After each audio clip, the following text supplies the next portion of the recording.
Welcome to the Tailosive EV podcast, ladies and gentlemen. Nick is crazy once again because Randy looks a little different this week. So we're going to start Might calling... I say, Randy is more attractive today. I don't know what it is. Perhaps it's the eyes, perhaps it's the cool headphones, but the attraction level of Randy went up quite a bit today. We still have one person with a Model 3 on the podcast, at least. We still got that. This is true. So Randy got the beta. That's the big news. He just had to get some work done to make it happen. So thanks for coming on, Chris. How are you? Yeah, no problem. I'm doing well. Thanks for having me. Yeah, for sure. I have a million questions about the beta mostly. Yes. But just feel free, if you have your own questions, you're welcome to ask. It doesn't have to be just on my end. But I guess the first one, that's the biggest one on my mind, is when it comes to achieving like level 4, level 5 autonomous driving in the future, did you have previous expectations on that timeline before you were on the beta, and now that you're on the beta, it's kind of shifted what you think is going to happen? Yeah, sure. You're just going right for it, huh? Okay. So before. Also, yeah, hello. How are you? Hello. I'm good. Hello. So before I had the beta, I love autopilot, and I've used it for 2 years now, and I use it every day for like 70 miles, and I was pretty skeptical on the advances going towards things like turning and roundabouts and handling traffic, especially going through intersections and things that aren't marked well. Sure. I was just like, I realized they're going to have to add the software, but what I'm experiencing now, I don't see how they're going to do it. I just don't understand how we're going to get there. And then I get invited to the beta overnight. I get an update. And boom, my car's making right turns and left turns and doing roundabouts, and it's a little goofy, but for a self-driving car, like, you got to kind of keep it in perspective. I was blown away. I could not believe that overnight, with whatever little code they put in there, now my car can do all this stuff. So as far as the timeline, it's such a hard question because of that exact experience. Right now, I can look at what my car is doing and be like, it seems a little far off because sometimes it has trouble with things that I think are simple. But one software update can change all of that. So I would say it accelerated what I thought, to be honest. Gotcha. Now, do I see, level 5 in a year? I'm skeptical. I still struggle with that one. Yeah, but I am insanely impressed by it. Good. Well, that's nice to hear, because that was on my mind a lot. It was just like, there's all these promises we've had for years, and now to finally actually see it being executed yourself, does that help the timeline, or does seeing the things that have issues with delay the timeline in that you envision in your head? So knowing that it accelerates it is encouraging. I'm glad to hear that. Yeah. Something we talked about here last week with all of the kind of negative press that gets surrounded with autopilot and full self-driving and stuff. Do you think the name, the branding of full self-driving is an adequate name, or do you feel like that was the wrong brand for it? Yeah, so it's the potential. I mean, they want it to be that. And so from that perspective, I understand full self-driving, that's what it's going to be, and Tesla's kind of, they've had this, and especially, Elon Musk has had this kind of like, oh, it's coming, we're getting there, like, it's going to be awesome. And so they kind of just preemptively named it that. I kind of think it would be funny and extra appropriate if they would temporarily change the name to not full self-driving, kind of like not a flamethrower. I think that would be hilarious. And then everyone could just be quiet about it. But I don't think the name is that big of a deal, to be totally honest, because that's the plan eventually. And it's not that yet, but you don't buy this really expensive car and then this really expensive software and not know what you're getting, I hope. True. Yeah. I'd probably have to agree with that, because it sounds really like surface level when people say, people think that it's going to drive itself, so they do such and such, but all the fine print you got to go through, and all the disclaimers and stuff to get to that. If you're going to go through the effort of buying a $10,000 software add-on, you're probably going to understand what it is and not just look at the full self-driving brand. Yeah, of course. Right. And I don't think if it had a different name, the rate of accidents or anything would be any different, which is incredibly low, to be fair. There hasn't been a reported collision with the FSD Beta yet, right? Correct. Yeah, there's been no accidents that I know of with the beta at Wow. all. So they did a good job picking the testers, that's for sure. Yeah. Did you know anybody? I was looking around and I couldn't find anyone, but did you know anybody that got kicked off after Elon said they removed a few people? That's something that I can't get into, but Oh, okay. well, I Sorry. can. No, that's okay. I mean, you can ask whatever you want. I can say that what he said is true. Somebody got. Okay. I don't know. You don't have to say who. I just didn't know. I don't know who. I Just no, didn't I don't. I don't Okay. know who. Gotcha. But I know Gotcha. that it did happen. Yeah. I see. Yeah. Well, something that's been on my mind a lot while we're on the subject is the subscription model that we've kind of gone back and forth on this podcast quite a bit with each other because we all disagree on how they'll price it or how they'll enter the market. So I wanted to give you a fair shot at saying what you think the subscription would cost, or how you think, would it be month to month or be kind of like contracts, like you have to agree to it for a year or something? Like what's some of your guesses there? I haven't thought too much about the details of how the payments will come in, but I think it's going to be Hmm. pretty expensive. I would expect that if you do that, the subscription, you'll be paying more in 5 years probably than if you just bought it outright. That's Okay. kind of my estimate. I personally have no idea why people are so excited for this subscription model because it's going to be expensive, and who wants to pay indefinitely for something? I am much more of the let me have no debt and no obligations and just own my things or whatever, and then I don't have to Right. worry about it. It's kind of like I don't know if you saw. Do you remember when the Boost came out for the Model 3? The Yeah. yeah. Yeah. So the Model 3 all-wheel drive has a performance boost you can buy for $2,000, and it'll drop your 0 to 60 Hmm. time. It's pretty impressive. I mean, you can really feel it. Hmm. And people were begging for this. People were like, "Look, we know the all-wheel drive and the performance are pretty similar. Please give us an unlock option." Then the unlock option comes, and people were mad because they're like, "I don't want to pay for this. Yeah. My car already has this capability. You should just give it to me." And Yeah. it's like, Right. come on, people. So to be totally honest, I think that's what's going to happen with this, especially if they. I don't think it's going to happen soon, but if they eventually take away the option to just buy the software, I think Mm. people are going to be real upset. It's not something I'm wanting, but and then as you said, how are the payments going to be? Uh, yeah, I haven't thought too much about that, but currently on the premium connectivity for the Model 3, it's a monthly Right. payment, and there is no option for yearly. So Mm. I think we may see something similar to that, where it's just a monthly payment, kind of like a car payment. Um, but I think a yearly would make a lot more sense. I've seen even people theorize like you could get it for a week, right? If you're going to go on a road trip or Yeah. something. Um, Sure. to be fair, I don't think you really need full self driving for a road trip. Highway driving, autopilot is most of what you need. But yeah, I Mm. think it's going to be expensive and not too flexible. That's my guess. I Okay. definitely agree there because I know that Elon says he wants to make the buying outright still seem like the better financial decision.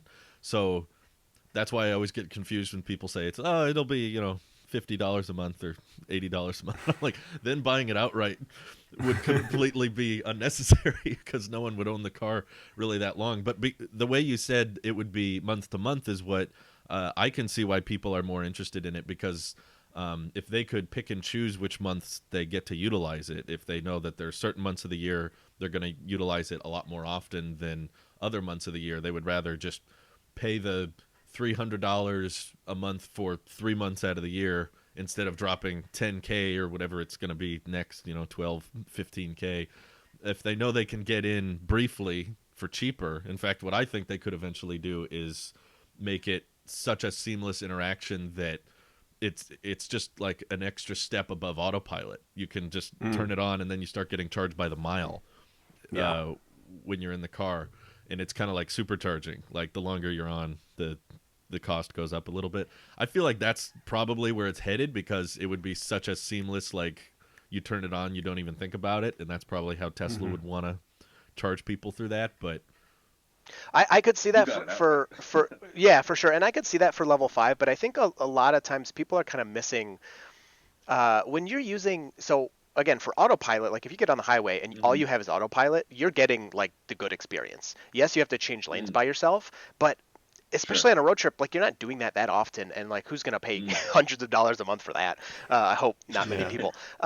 When you're talking about full self-driving now, and you have these right turns and left turns and whatever, it's really not that much of a distance. You don't need it for, like, if you go on a road trip, you don't even want it, because I mean, I personally, with all of my experience, I mean, I have thousands and thousands, tens of thousands of miles using autopilot. I would use it less on a vacation because I'm not going to be familiar with the area I'm in and things like that. You kind of get integrated with the system. You become like one with it, and you kind of learn like, oh, it's going to be a little weird here, or I know it handles this beautifully, so let's, enjoy it. So on those kind of scenarios, I don't think people would need it unless you did make me think of, like, let's say you're really tired one day and it's level 5 and you're like, you know what, I can't drive today. I'm going to pay the $50 and it's going to drive me to work, Yeah. Had a rough night. Exactly. Yeah. Or going home, from the bar or something, and you can't drive. You just pay the whatever. Sure. So yeah, I could see those things for sure.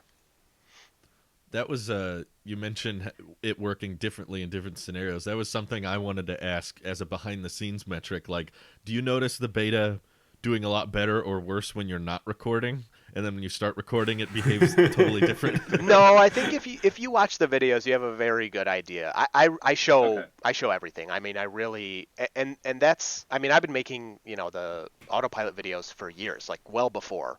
It's been actually about 2 years They're now. great. Oh, thank you. It's been about 2 years of making those videos, so well before beta came out, and I was kind of known for like my A to B. I don't cut anything because even if I cut a few seconds, people are like, "Oh my gosh, what are you hiding?"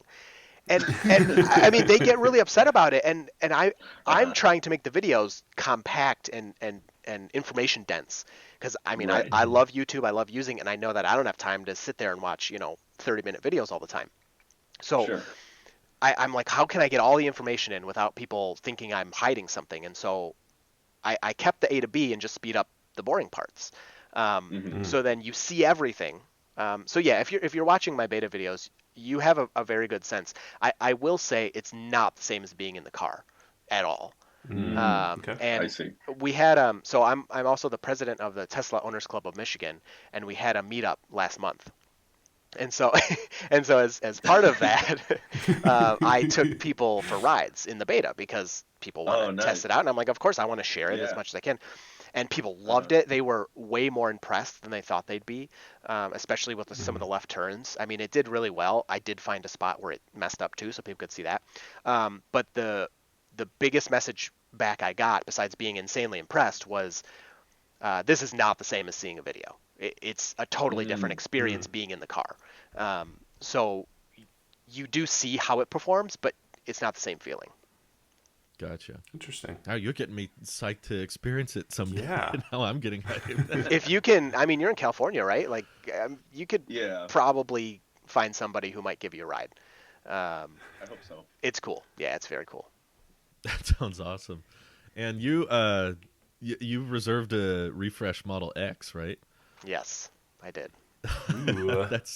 I almost missed that. I DM'd you the other day, and I was like, wait, when did this happen? Somehow I missed the tweet. But I wanted to hear, like, just for the audience listening a bit, like, what drove you to the X over... Because you guys test drove the Y and got to see that. And what about the X stood out to you, like, over the S? Like, what brought you to that vehicle in particular? Because that's like my dream car. It's awesome. Me too. The Model X is like the ultimate car in my opinion, and I think it's so cool. Now I'm keeping the 3, and the X is going to be my wife's car. I mean, it's not like I'm not allowed to drive it or something, but just it'll primarily be hers, and I have my Model 3. And what drove us to that car is a few things. So we currently her car is currently an Equinox, which is a cheap Chevy gas car, and neither of us have really been into cars. We just would always get whatever the cheapest thing we could possibly get was that was safe and reliable. That's a Yeah. I just, like, who cares about cars? Like, they're boring. And so, of course, Tesla changes all of that. And I mean, my Model 3 was like 5 times more expensive than the most expensive car I've ever had. So I thought I'm getting into a lot, but it's important. I thought going electric would be an inconvenience, right? I thought, well, it's electric. That's kind of annoying, but I really want this self-driving stuff. I love the tech. I think it'll be worth that, sacrifice. Yeah, that was wrong. Going electric, you will never want a gas car again. Never, ever. So then we're on this mission, like, we got to get my wife an electric car. And, you get into the budgets a little bit, and it's too expensive. Like, the Model 3 was a huge thing for us. We barely could kind of afford that. So, of course, we were looking at the Model Y, but it was, like, right on the edge of affordable, but probably not the best decision. And then GameStop comes along, and I love Wall Street bets, and I love playing on with some little options here and there. And Sure. This was inevitable, this whole GameStop thing. And so I was like, I'm going to buy some calls. I'm not going to put that much in. I don't have that much, spare money to put in some stupid GameStop calls. Whoa. That exploded. And so I'm like, Nice. hello, wife, would you like a Model X? And she's like, yes, Bravo! yes, I would. Yeah, so Bravo! that's pretty much how the Model X came along. Now, the Model Y is nice too, but she really wanted a bigger car, and we're having a second child, honestly, any day here. So congratulations. thank Congrats. you. Yeah, so we'll have 2 kids, and don't get me wrong, a Model Y would be great for that, but we wanted a slightly bigger car. It'll be good if we do road trips and stuff. Also for YouTube, that was part of the decision. The Refresh X will give us some more content, and then you can do a tax write-off with that vehicle and stuff. So that was a big part of it too. When you consider the tax write-off, the X and the Y price isn't that too dramatically different. So that was a big justification as well. So normally, if it wasn't for YouTube and it wasn't for GameStonk, then Model X would just be a dream. Like, yeah, right, I could never afford that. But it's, Wow. we're lucky to have had that happen. So That's That's awesome. amazing. That's so Hats off exciting. to you, man. That's Yeah. great. Yeah, thank you. I have gotten into this debate with a few other guys' wives, so I was curious of your wife's perspective. Is she hoping for a full steering wheel, or is she comfortable with that yoke? I don't care. We're getting a yoke. She actually, yeah, no, I thought she would aim more towards the round steering wheel, and I asked her about it. Of course, whatever she wants, we would keep the round one or whatever. But she actually didn't seem to care too much. She said, yeah, I think I'd prefer the round one, but you get used to whatever. So Thank you. exactly, yeah, she kind of is in the same ballpark of I'm sure it'll be weird at first, but I'll get used to it. A normal human being finally looking at it. I've gotten so many people that are speaking of Nick in your dream vehicle. There's a lot of people out there that are saying the yoke is like a deal breaker for the Cybertruck for them. And Sorry. I'm just like, no. Yeah, I mean, you could change it if it's really that big of a deal.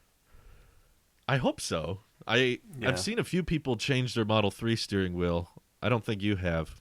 No, It I'm doesn't not look into easy. that. Yeah, You have I'm to not. disconnect the battery and stuff. Oh yeah, it's a Cool. little involved, and the biggest scary thing is the airbag. Airbags are pretty dangerous, so you don't want to mess with that. But True. you can change the steering wheel. You can get yoke on the Model 3, or you can change it to round, or you can change it to a round with a different style.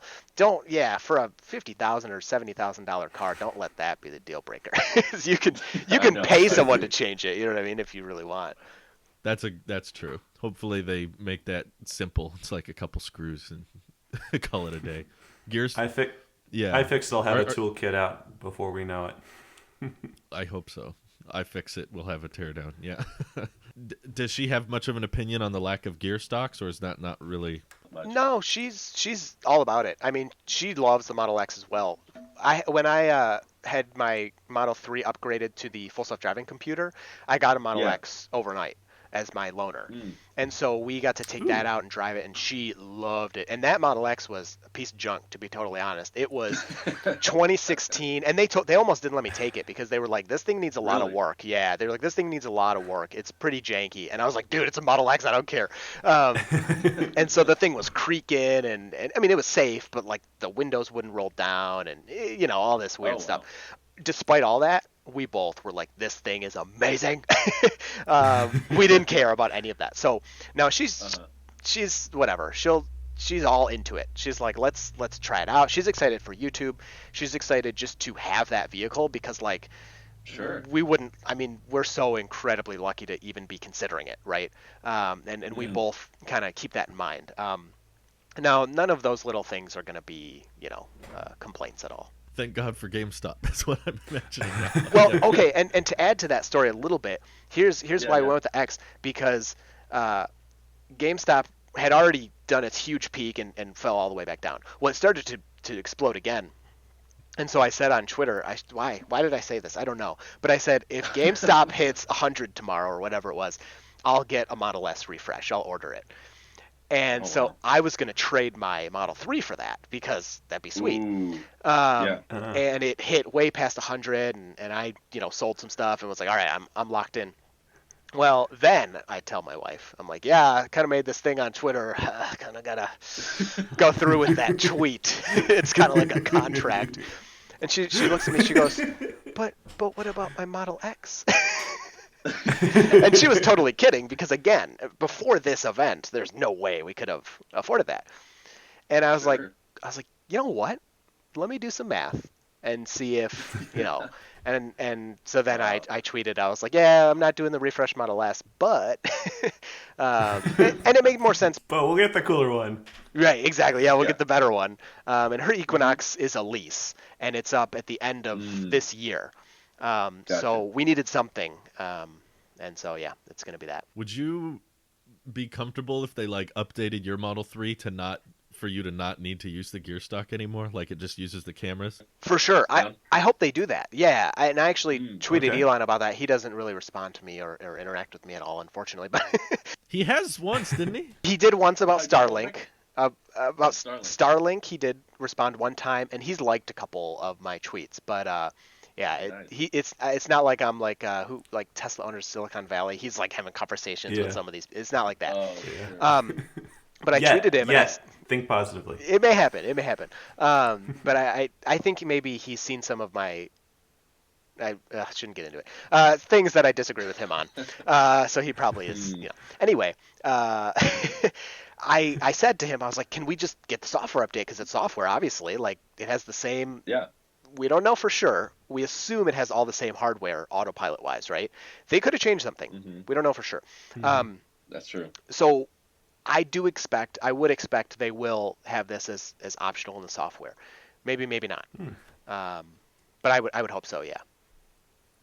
I just dig how into all the autonomous stuff you are, because I've met so many people who despise all that. They can't.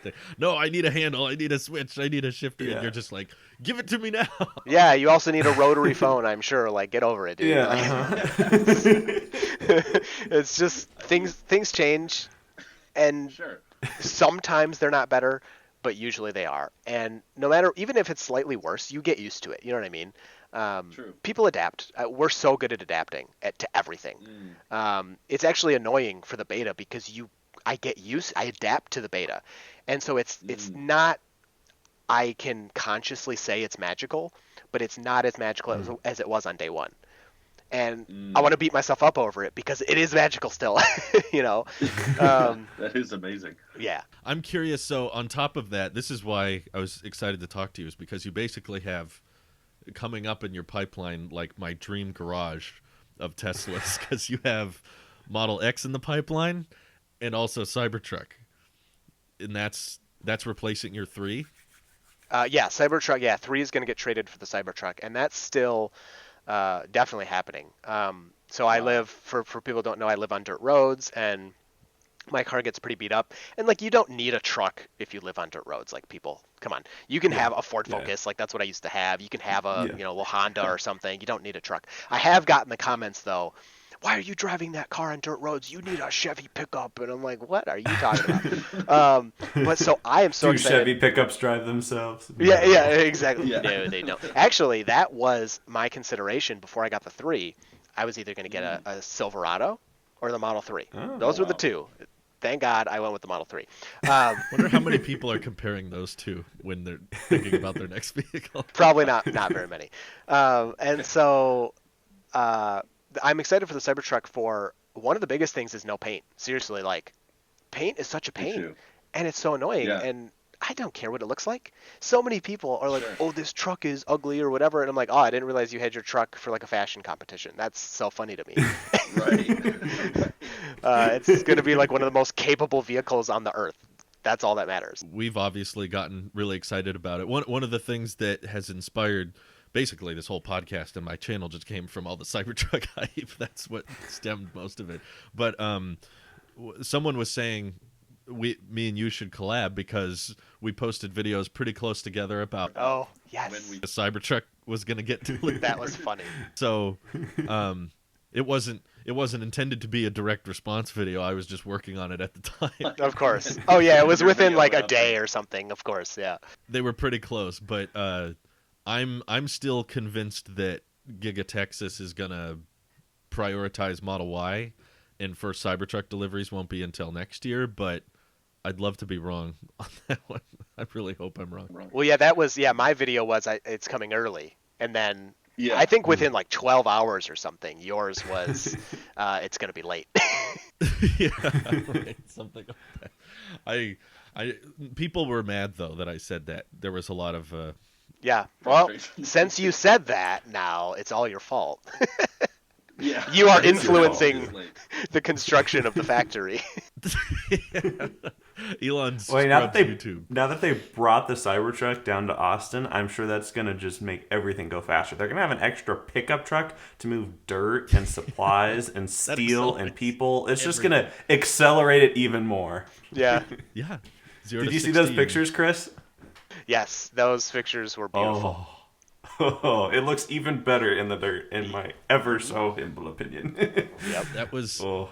one of the reasons I think I started watching you, and the reason I kept watching you is because so many different Tesla channels were talking all about this pristine, precise ceramic coating they would get on each of their Teslas, and they would get really upset when there was like 0.2 micron scratches on the paint and stuff. And you were the first, you were the first guy that was just like, I'm not washing my car. It's getting dirty. I'm gonna get it all muddy. And that's like your picture, and you're always showing how dirty and driving it on dirt roads and stuff. And that's what I loved about your brand, was you encompassed that, like, no, it's a car, okay? It's not a beauty competition. And the Cybertruck fits that narrative so perfectly for you and your style. And seeing those pictures of it at Giga Texas, I was like, it even looks better dirty now. Like it looks amazing. I was so happy to see them do that. I hope they keep doing that. I want to see it more in the wild like that all the time. Well, I want to see the design changes. Well, I don't know what he's waiting for. I know. Oh, Elon, you're killing us. Please. Yeah, it's weird. Like it's weird. Like the way he does everything. It's kind of, from my perspective, like out of character. Like what is he waiting for? Mm-hmm. To me, He's hiding something. I don't think he ever really lies with his tweets. He just says what the situation is at that current time. And because it's Elon, the situation is just perpetually changing in all moments. So, like, we debated on this show a while back about right after the S and X refresh happened. We looked back at that tweet where he was like, we're really just making the S and X for nostalgic reasons. You know, there's no big refresh coming. And we were like, what was that? You know? And then the Taycan came out, and they're like, oh, we need a new Model S. Is that what it was? That could be, Like- yeah. Do you have a theory on that? Or I know none of us know, but No, yeah, that was I think I was live streaming, or I made a video about that earnings call when he said that. I remember it. You said you cringed. I cringed really hard. I was like, "Oh my gosh!" Like, people are spending over $100,000 on these vehicles, and I can't believe you said that. That's like so messed up. Right.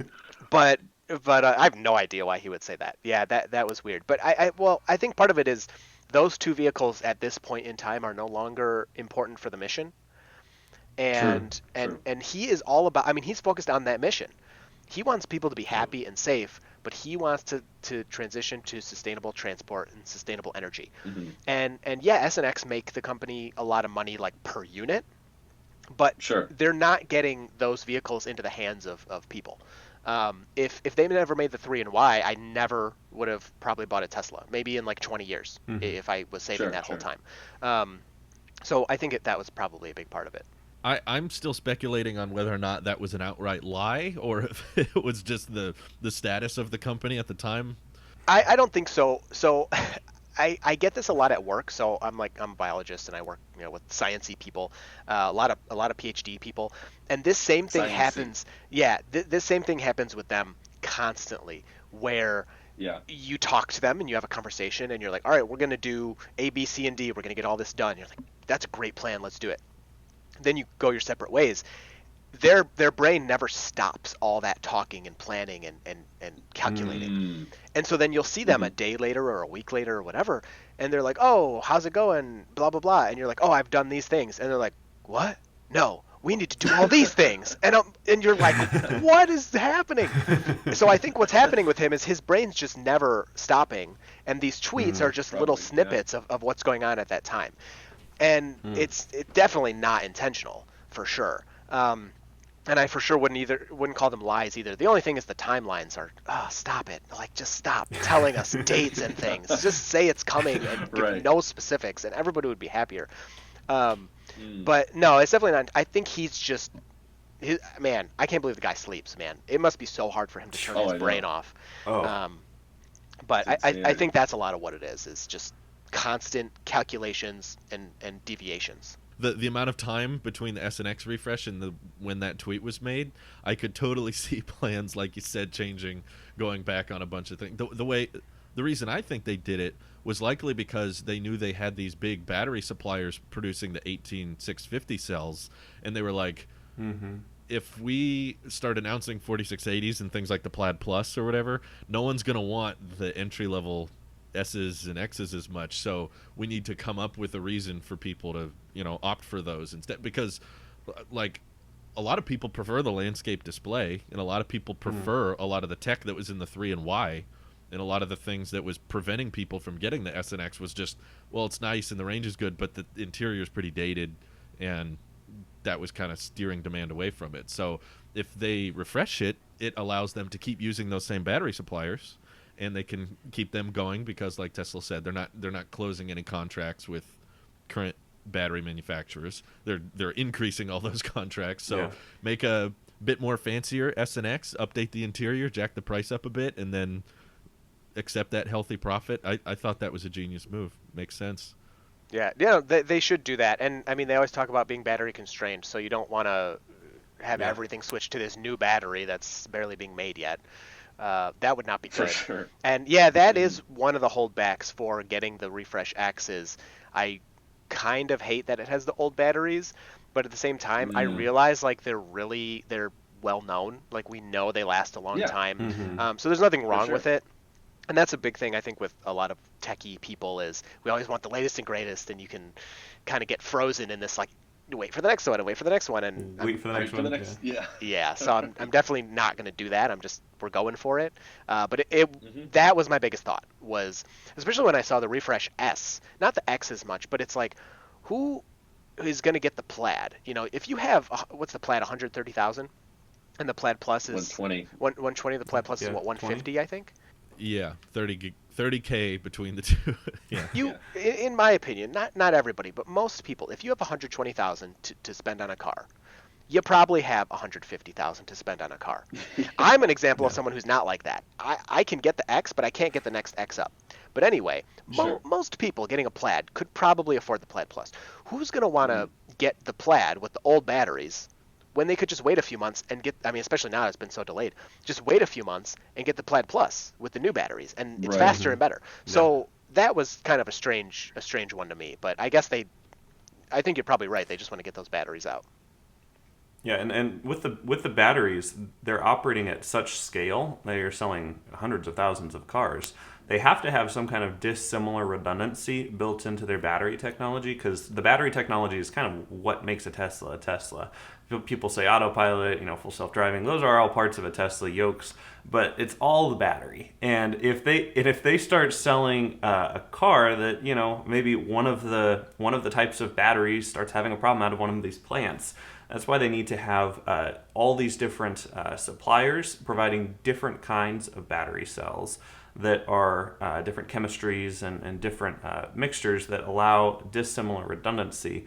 in the whole Tesla lineup. So, if for some reason all these plaid batteries are not going to turn out the way that they're hoping they're going to turn out, which I hope they do, their whole lineup isn't going to be stuck on these cars that are going to explode in 4 years or whatever. Take... Consumer Reports might be listening. I also just love how like gas cars catch on fire 20 times a day in the U.S. and there are no articles about that, but one Tesla, one time, wall to wall coverage. Oh. Consumer Reports kills me. Oh my gosh, I've been kind of fighting their FUD for a long time. I made a video when I was brand new. They had made something about how... I remember. Yeah, and it did pretty well. Something about how navigate, for the size of my channel at the time, something about navigate on autopilot and how they said something that was cutting people off and doing all this weird stuff. And I'm like, dude, I use this 70 miles a day, 5 days a week, and it's literally never cut someone off. And if it did, that's your fault for letting it. You know what I mean? True. So then I made this video, and I went on a really long drive, and it actually did kind of cut someone off on that drive. But to be fair, it was the first and only time it had happened. Wow. So I found that interesting. But I don't get it. I don't. I mean, I guess the negativity gets clicks and stuff. It sells. Well, and I think I saw that the Consumer Reports head honcho person has some relation to Ford somehow, and I'm like, what? Excuse me? There was something fishy going on there. Objective news media. Oh yeah, good job, Consumer Reports guys. Bravo.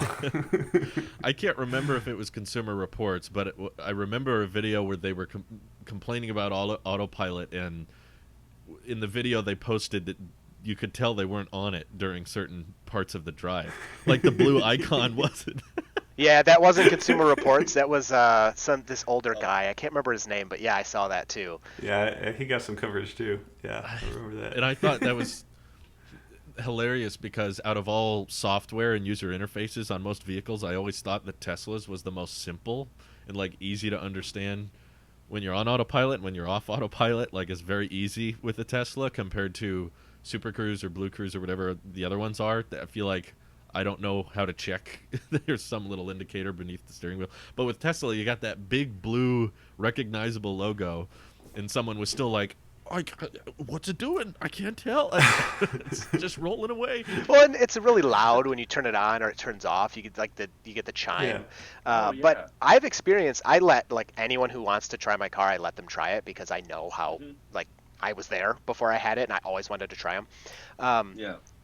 People do get confused though. Still, I completely agree with you. It's very obvious, and the chime is a good volume. The blue icon is large and blue and right there. People still get confused whether it's on or off. And That's true. it's strange. Which sorry to take it back to the Cybertruck, but that's just kind of our spirit. No, yeah, everything goes That's around good. the Cybertruck around here. I am always worried about the Cybertruck. Yeah, he's always worried about it. That's his shtick. Which trim are you getting? So I reserved on reveal night. I reserved the dual motor because it was about the same price as my Model 3, and my channel wasn't that big back then. I mean, it was okay, but it wasn't doing that well. And YouTube is you never know what's going to happen. True. And It's like GameStop. it's just and to be honest, that's part of my justification for if I wasn't doing YouTube, I probably would keep my Model 3 for a very long time. Really? Maybe Cybertruck. Yeah, maybe Cybertruck. But so anyway, I reserved the dual motor because the price, I could afford that. The tri-motor was too expensive. Well, then a couple weeks later or something, I was like, you know what? The full self-driving price was going to go up again. And I was like, I should just reserve the tri-motor because it's 2 years away or more. Yeah. Who knows what position I'll be in by then. Maybe I'll be able to afford it. So I then reserved the tri-motor before the full self-driving price went up. I think it's $6,000. I have it locked in at $6,000. Ooh, nice. Yeah, which is really Wow. good. And so as of today, I'm definitely getting tri-motor. Definitely. Oh, Wow. definitely. Yeah, things may change, but that 500 miles of range, you don't really have winter there. I'm very jealous of you. Winter is the battery killer, and your 300 miles of range turns into 150 real quick. And 500 going down to 250, that's like awesome. You can do anything. You don't have to worry about it. So tri-motor That's for like sure. stupid range. Yeah. Oh, for sure. Yeah. Tri-motor for the range for sure. I don't really care that much about the 0 to 60 and all that. Like that's a cool bonus, but I would not spend money on that. Just personally. So. Would you prefer there being a long-range Cybertruck instead of a performance variant with the same battery pack? Yeah, I would pick that for sure. Yep. If it was like 600 miles of range versus I mean, even if it was 550 versus 500, and you had a slower 0 to 60, 550 all day for sure, because it would also cost less. Wow. I mean, performance is cool, but like even the standard range Model 3, which is like one of the slowest Teslas, is really fast. Yeah, So exactly. yeah, I would not spend extra on performance. It's just, maybe if I was a multimillionaire or something, but it's just not for me. I'm that same GameStonks. way. Yeah, GameStonks. When he's CEO of GameStop. I'm that same way. I've been saying for a while now that I wish Tesla would make single motor long range versions, even if they weren't cheaper, just because I think there's a lot of people out there that would rather prioritize range and also efficiency. So how much power you consume per mile. So I actually, I think we talked about this a few months ago, but I'm actually guessing that they would rather scrap the base model Cybertruck with the 250 and instead do like a single motor version with the same battery pack as the dual motor. That way they'll be able to say, all your Cybertrucks go over 300 miles, but this one's just a little slower and probably not as great in Baja or whatever. But aside from that, I feel like that truck would make more sense for more people. But I'm still hoping they make the single motor base model, because just that incredibly low price point I think would be quite the F-150 killer in so many regards. Yeah, the unfortunate thing is in the fine print when you look at the Cybertruck, they can change the prices. Yeah. Oh, yes. The only thing Yeah, that's sure. locked in is the full self-driving price is locked in, so Yep. that won't go up. But yeah, they can change the prices and the trims. I think it's going to be pretty dramatically different than the picture we have today. The price or the The options more. I don't know about the price. That's a little too hard for me to guess. Sure. I think the top end price will be pretty close. And Yeah. I mean, it's Tesla, so they always have performance stuff, but like performance Cybertruck just kind of doesn't make sense to me. I mean, I know people would buy it, but is it more for like the towing capacity type stuff? Like, is that where most of it's going? yeah, that's what you need. I mean, so the range is same thing with the Roadster. That the Roadster has 600 miles of range. The range is more of a consequence of needing to put all that power in there, because Right. a small battery can only output so many, volts or watts or whatever at a time. So Yeah. you have to have that huge battery to be able to push a lot of power all at once, to do these feats of being fast or pulling things or whatever. So yeah, I think the options are going to look different than what we see today for sure. I could still imagine it being like the most simple configurator on the whole website. Yes. Because there's like no colors. I have a hard time imagining any other rims on the Cybertruck. Like I've made a few concepts of what other tires would look like. The Nothing arrow looks ones. right. Yeah. Did you post those anywhere? I want to see that. Yeah, I think I did, but it was a while back. Yeah, essentially it was just I took the 18-inch arrow wheels and put them on the Cybertruck. And I was like, that just doesn't look right. It doesn't. No. Some people liked it. Some Something people were like, missing. yeah, it looks fine. I was like, no, like when you make a design that's that edgy and that straight and there's like hardly any Literally curves, edgy. literally edgy. Yeah, it makes it very difficult to make any other type of rim. Well, how I describe it is it basically instantly turns into like a gangster looking, like if you put the Uber turbine wheels on the Cybertruck, it just turns into like this punk machine. They're spinning after you stop. They continue. Yeah, they look so. It looks so like a rapper's car or something. I'll send you a link on Twitter to it. But some people said it. Some people said it looked fine, but I disagreed. It's like whatever that design is, those Goodyear tires they had on the prototype. To me, that's like the only one it should come with. Yeah. I feel like you that's can't like get regular street tires. I'm sorry. Yeah. Right. Well, and that's another thing where I say, like, I just do not care. I don't care what it looks like. Now, to be True. fair, I think the Model Y 19s are pretty ugly, but Yeah. I wouldn't, especially when you take the cap off. Oh, what were they thinking? Why would those be silver when the car is chrome deleted? I know. But I'm not I gonna don't like. like it either. I might plasti dip them or whatever. I've never done that. I don't know how easy. I guess it's really easy. I might do that, but I'm not gonna do anything about it. I want the most. Sure. Who? Come on. If you change your tires, just ignore me on this part. But who's making their tires bigger and paying thousands of dollars so that you can get more tire wear, a harsher ride, less efficiency? What? It just kills me. So you can walk out in the parking lot and see the tires and go, that looks good. For 2 seconds before you get in. That's all the justification. Yeah, I agree. I'm in that same department of like, I would not pay extra just for the tires to look, because after a few weeks of owning it, it eventually just becomes the car, you know, and you've seen it. We agree on a lot of things, yes. We do. I can see why I enjoy your videos so much. Makes sense. It's explaining a lot, but are you still convinced or somewhat believing that Cybertruck deliveries will be ended this year? Yeah. I mean, my video was evidence-based. It wasn't just like, I'm so hopeful it's happening. No, it was very well. They have some gigapresses in there already. They're most likely the Model Y gigapresses. And after Elon, I know. Elon tweeted something, and he said, like, somebody said, Cybertruck. Did you see that one? They're like, is Cybertruck still good for the end of the year? And he didn't even answer it. He was like, yeah, Model Y's coming. Model Y? And I'm like, what? What is this? This isn't even... Felt like a politician responding. Exactly. I was like, you're not even responding to the question at all. So that single tweet kind of dashed me a lot. Kind of dashed the hopes a lot. Because if it was like well on track, I think he'd be like, heck yeah, Cybertruck's coming. Maybe he misread the tweet, you know, who knows. But I am hopeful that we'll see the first few by the end of the year. Mostly because it's not that comparable, but they did it with Shanghai, where it was less than a year to get those first Model 3s out. Yep. Now, they were already making Model 3s, so they knew how to do it. Sure.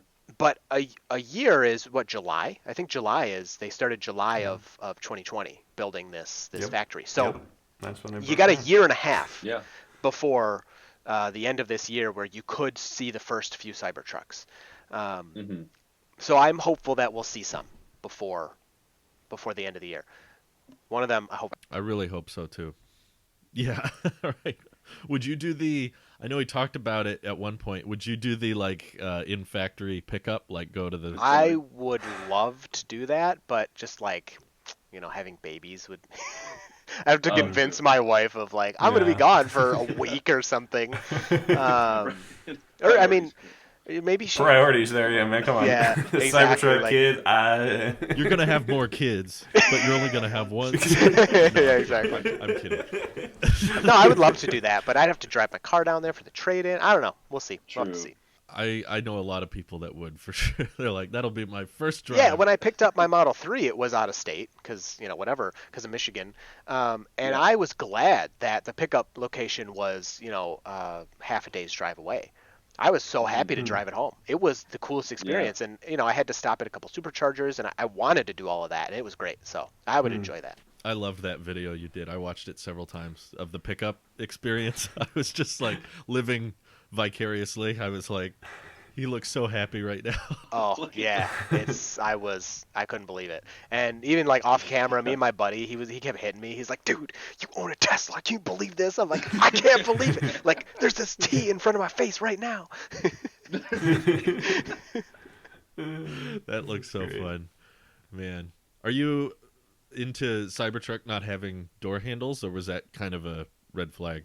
I'm good with all of it. Let's go. I don't want it to be I don't even want it to have tires. You know what I mean? I hope he says it hovers. Like, yes. Whatever he says. I'm like, let's go. I want just that. wagon wheels. I want that weirdness. Let's go. I like the weirdness. Do you have a suggested if Elon came to you and said, Chris, how are you going to open the doors?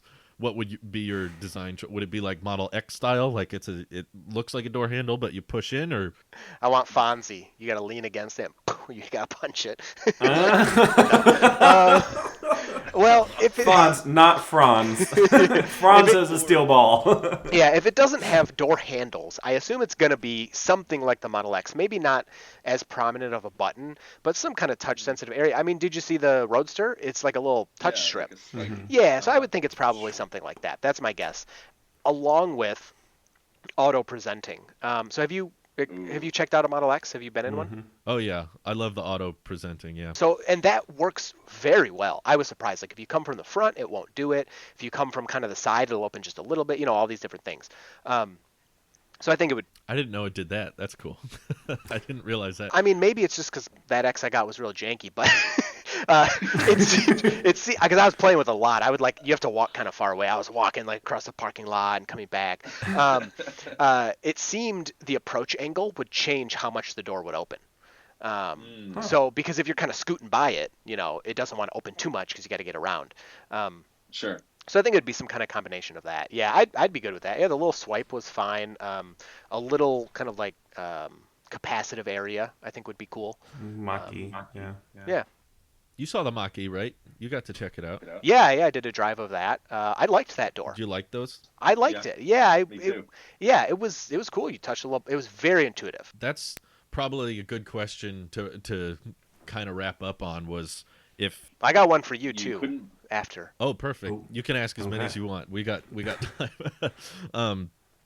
If you had to buy an EV, but Tesla was not an option, what's high on the list for you? You can have more than one answer. Yeah, probably Mach-E is number one. I think. I'm trying to think of all the different. Did you see an ID4? Nope, I've never seen that. From what I've seen of it, I haven't watched a lot of videos of it. It wasn't that exciting to me.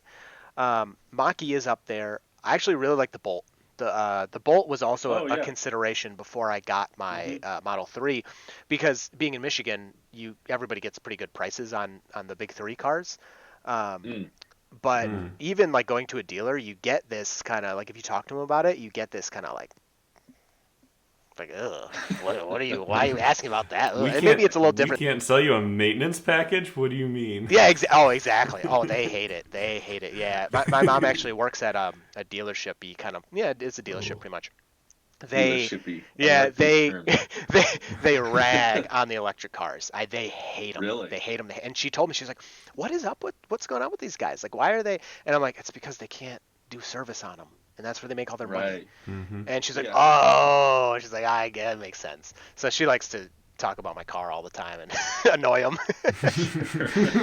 But that's what Nick had with the Mach-E dealer when he tried to go test drive one. I tried to test drive one. Yeah, I walked in and like, hey, I'd like to test drive the Mach-E. They're like, I don't know if we have one of those. Let me check. And I saw one in the back in the showroom. And I'm like, well, it's right there. And he's like, oh yeah, well you can go look at that one. So I looked at that one for a while, and I parked next to this red Mach-E in the parking lot because as I was coming in, I was like, oh, there's the Mach-E. I'm going to park right next to it. But they didn't know. And yeah, they didn't know. So the guy came out and was like, well, we don't have any Mach-E's. And I'm like, do you see that one? And he's like, oh, well, let me go see if we can do that. And then he came out with a key and he's like, okay, we can go test drive it. So we walked out. The key fob didn't work. He's clicking it and it's not opening. And he gets the little safety key out and he's underneath the car trying to unlock it. I'm just like, dude, this is embarrassing. Never will I ever. Intentional. Maybe it was. I mean, it's kind of comedic, but yeah, it's hard to know. But yeah, did you want me to buy this? I don't think you did. Okay, bye.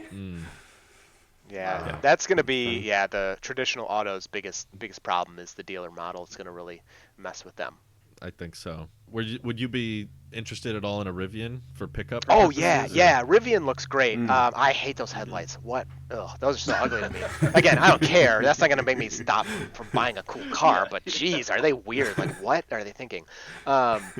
So the Rivian, the truck looks great. The new prices, I forget what, except the front, the package, the whole package looks great. And the specs and things. What's the price now? Do you remember on the base model, Rivian? The base model I think is 67, but I believe that's before the tax credit. Okay, so that's good. That's a good price. The original prices, I was like, are these guys kidding me? This is way too expensive. Way too expensive. Right. So yeah, the Rivian looks pretty good. I'm sure I would enjoy that. Yeah, it's just hard because once like Tesla is so good, I gotta imagine like this is my daily driver. I know that you are like what the heck, but this is my daily driver, and I love it. I would never. Oh my gosh, this is the best phone I've ever had. This is my wallpaper. Check it out. Ooh, you make that phone look good. Anyway, yeah, I think that's the only way you can make it look good. So I'm not into iPhone, Apple, any of the Apple stuff. I gotta imagine. That's why we're on Discord. Wait, Drew, how on earth did he get on the show? I gotta imagine it's a similar feeling. The Tesla ecosystem, kind of like to the Apple thing. You don't probably want to use other things because it just works so well and you like it. But I don't care to look at other things. It's just like I will make. Before I got my Model 3, it's such an expensive car. Of course I shopped around. I didn't just blindly spend $50,000 on a car. I wrangled up every car in that price range. Now, I had to get them cheaper to make the gas price equivalent because I was calculating all of that. I wrangled everything I could. And it was just I was like, I would not want any of these. They have all these weird fancy things I'm paying all this money for that I don't care about any of them. And so it's that kind of thing. I know the question was like if Tesla didn't exist. So it's just, I mean, it's just so good. And I'm sure like I'd be super happy with a Rivian. And that was another kind of consideration, like the whole Model X thing. I think the R1S would be really nice, but it's not gonna be out for a long time. Can't really wait that long for it. Yeah, that's a next year type thing. I think. Yeah, I think that would be good too. But the other thing is the Supercharger network. Like, if you want to do any kind of long distance travel, like, Supercharger, it's not even close. It's not even close. Electrify America seems horrible so far. Yeah, it's just it seems like it doesn't work that well, and you got all these different, you got the compatibility issues, and I'm sure it'll get ironed out eventually, but like eventually doesn't help when you're buying a car today, unfortunately. Yeah.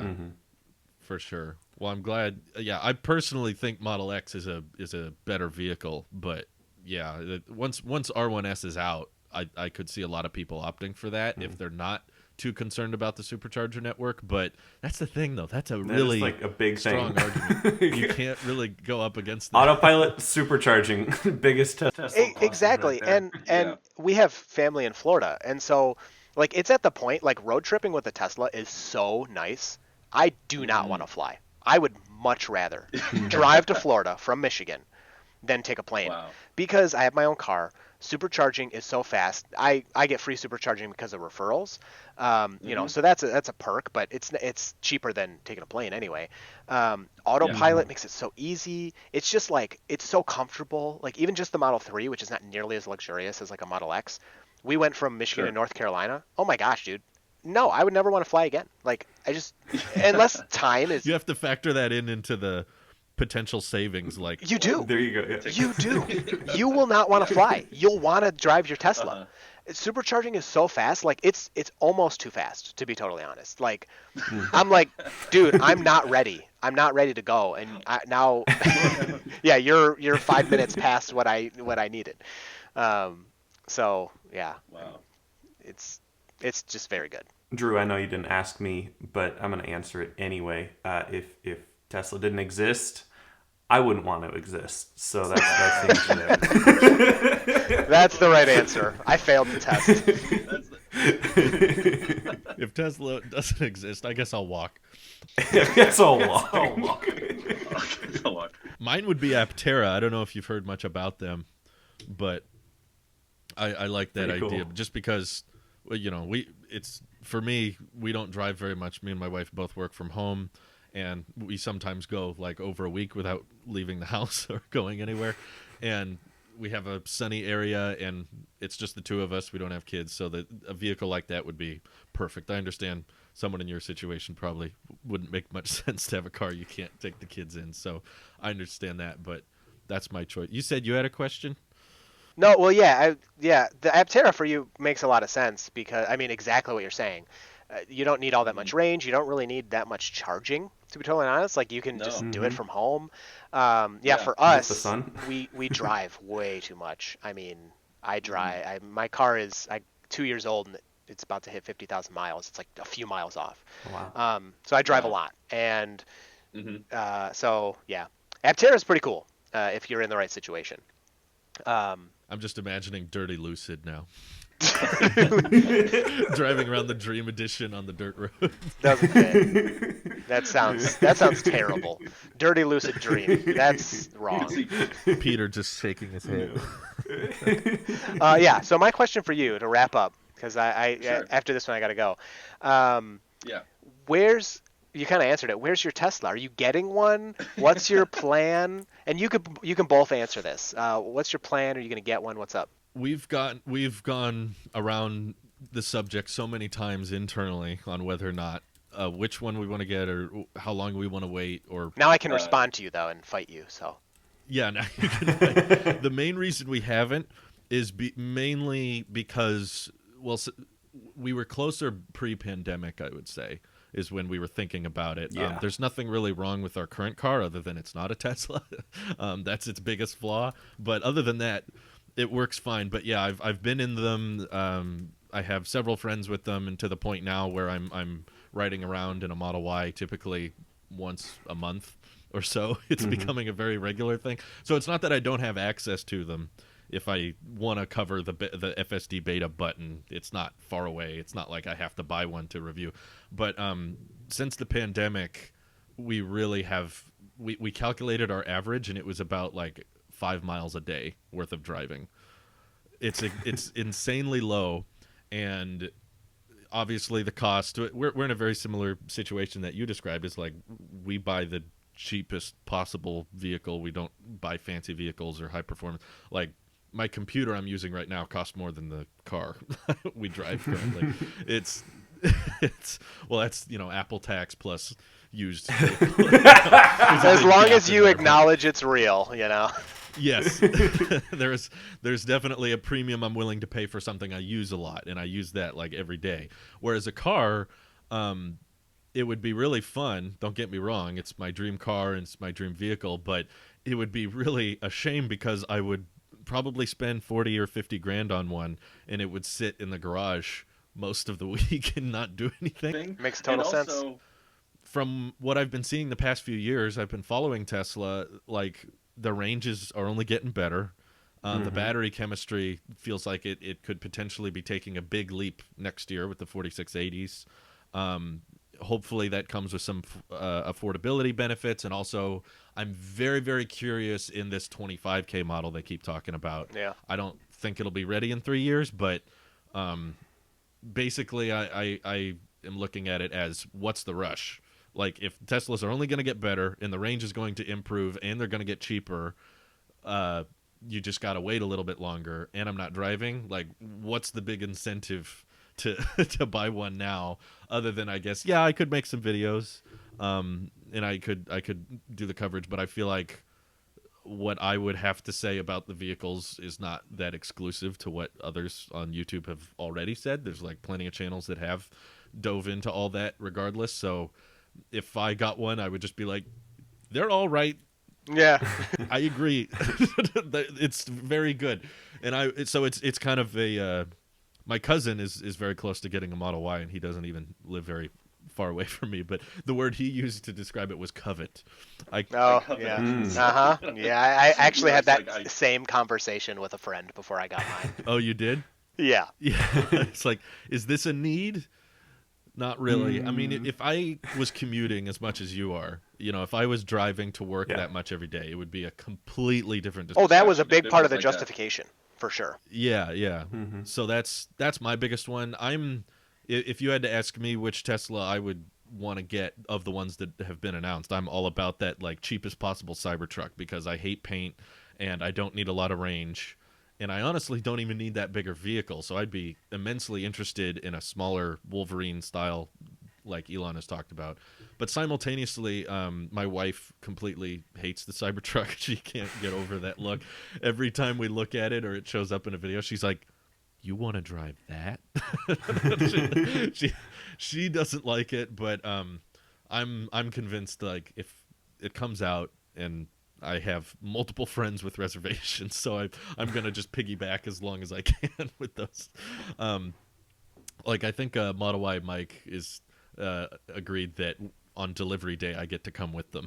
So when it's available for pickup, I'm just going to be the camera guy, document the whole experience. Camera But guy. I think if I can get Louise in it and drive it around with her, she'd be more comfortable with it. But I'm also at the same time very, very curious on the Model 2, which I know I'm not supposed to. Not supposed to but that's call it what I'm that. running. I can't think of a better name, honestly. If they give us a more official one, I'll run with that. But I'm very curious, like, where they compromise compared to a Model 3. Yeah. Like, It has to be worse, otherwise Model 3 serves no purpose. But it can't be so bad that no one wants it, you know? So I don't think they can do that at this point. I think the brand is so strong. I don't think they can make it so bad. Like, you'll get all the hate videos and all that, but people are going to buy it. It's going to sell. I mean, it's going to sell. Oh, for sure.